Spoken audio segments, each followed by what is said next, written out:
everybody, I'm returning to my flower series today. I love doing flowers. They've been really popular. I'm going to do a puddle pour with blown flowers. A lot of people have loved seeing that and love doing it themselves. And I want to give a special shout out to Jill Banks, who is a member of my Facebook group called Paint Pouring People.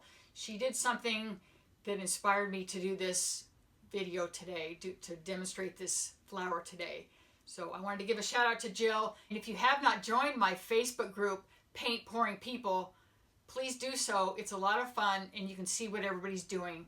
Everybody posts pictures of their paintings and it's really a great group. So thanks to Jill for furthering this idea of the flower pour. And I'm going to do right now a puddle pour on a 12 by 12 canvas, and they're going to be blown flowers. So here we go.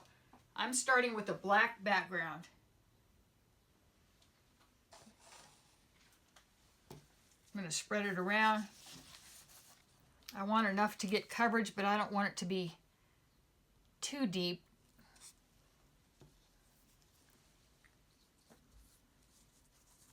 And I'm going to put some gold, small amount. Smear that around.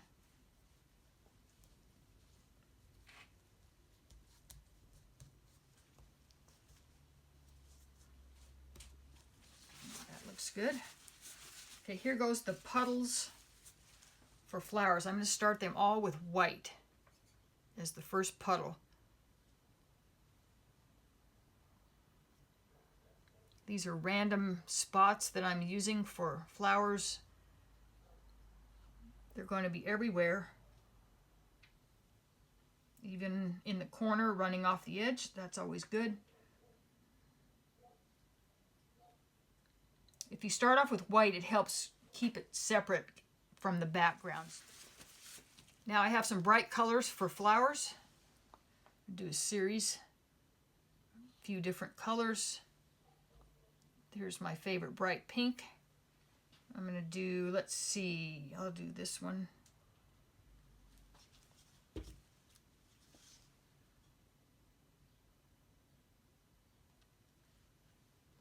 Don't need a lot of paint. It's easy to over pour.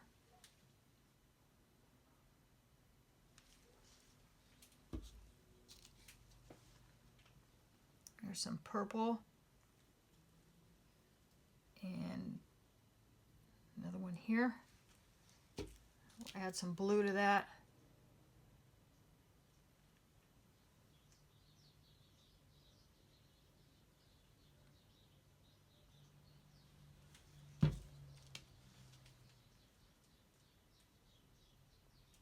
Mixing up the ideas here. Let's see.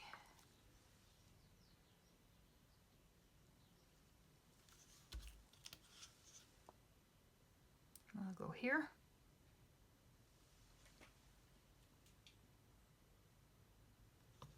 No rules. I did not have this planned out. I'm just going for it. Let me see. One more spot. I'll put a spot of blue in this yellow one. And that'll be it. Now I'm going to take my drinking straw and blow on them.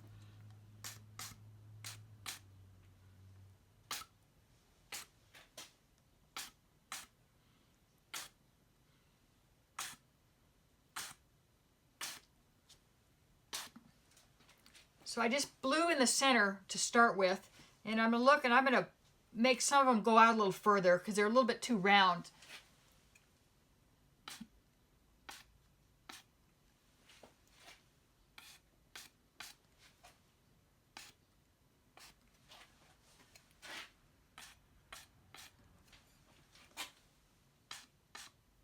Some of them don't need much, but I do like to push them out a little just to eliminate some of that roundness, and it has sort of a petal look.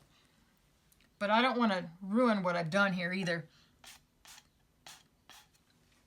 Or it's not ruin. I don't want to alter what I've done. So I'm going easy on some of these. This is cool. I'm going to leave that one right like it is. Now I'm going to help this one out a little.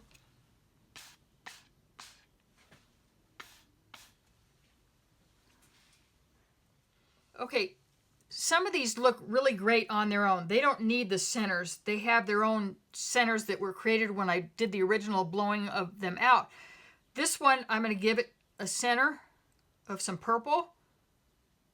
Just a few dots. This is my trusty candy apple stick that I use for this type of work. These little details, it is on my Amazon shopping list. I use the heck out of these little sticks. If you need supplies, check out my link below for my Amazon shopping list. And this flower, I'm going to go different and put some pink in the middle. There's no rules, so I'm trying to find fun accenting colors for the center of these flowers. And also, I'm not going to put any leaves or stems. These are what I call floating flowers, and they're just evenly spaced out. It's more like a design than it is an actual flower portrait. You can hang it in any direction. You can do any size canvas. You can vary the sizes of the flowers within your piece. So there they are. They're flowing, floating, flying, no rules flowers. I really like this against the dark background, and this little gold running through the background is really gives it some depth. Okay, I'm looking at my piece here, and I'm noticing that a lot of them are about the same size, and I always like to vary the sizes of these. There's a couple here that are smaller, which are good. These two are on the small side, but I'm going to take this one here, and I want to make it bigger, just for some variation. You always want to shoot for some sort of variation.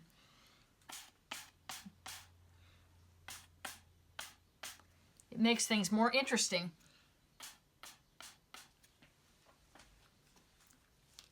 And since I lost some of the blue, I can dot some of it back in here.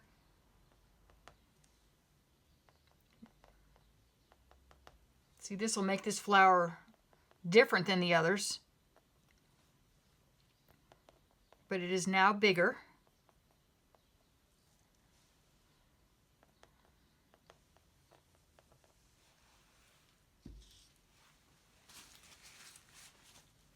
And there's my flowers.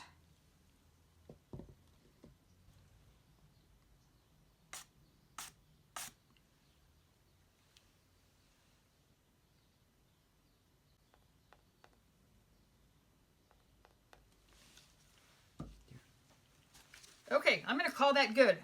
I've got this one bigger. I've got variations of sizes. I've got lots of different colors, but yet they all go together.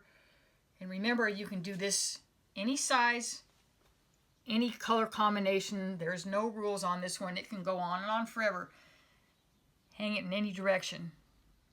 So I hope you enjoyed this video and it gives you some ideas. If you like my videos and would like to support my YouTube channel, you can do so in several different ways. I have a PayPal link. I have a Patreon page. I have merchandise at paintpouringpeople.com. I also sell paintings on Etsy. All the links are below. And please join my Facebook group, Paint Pouring People. So go paint some flowers now, and we'll see you next time. Thanks.